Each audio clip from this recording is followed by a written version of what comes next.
All right, you know what? I bet you can hear me now. This is what happens when you don't use technology on a specific computer for about 3 weeks and then you try and do it all at once. Nothing works right, and you end up having to look like, well, me.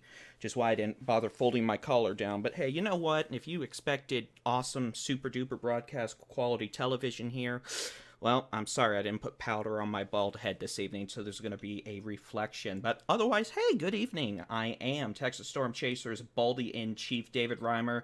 It is Thursday, the 30th of September, the final day of September, about 10 p.m. For some of you, it's been a rather rowdy day in the weather department with showers and thunderstorms galore. We had showers and storms earlier today along the Texas coastline. That activity has dissipated for the time being, but don't worry, it'll be back in time for your your Friday morning commute, excuse me. Otherwise, this evening we're watching a relatively large area of showers and thunderstorms progress slowly to the east.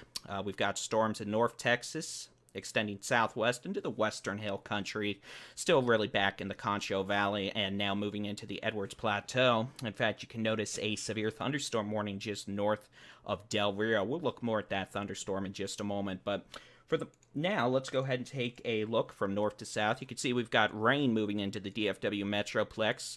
Some lightning strikes with this activity as well, but by far the strongest activity is currently north of Gatesville to Clifton Meridian, coming up on Lake Whitney and Hillsborough. That's heavier rain, the potential for some small hail, gusty winds up to 45 miles an hour, and heavy rain. Let me go ahead and switch this back down to an hour. Further southwest, we've got flash flood warnings around Brady, where we had heavy thunderstorms earlier this evening. Rain continues to fall. Some of it is heavy, but the risk for severe weather has diminished across the Concho Valley and the Permian Basin in the Big Country. Still some rowdy thunderstorms for sure, with frequent cloud-to-ground lightning, heavy rainfall, gusty winds, and some small hail, but nothing that screams, I'm going to drop baseballs on your roof.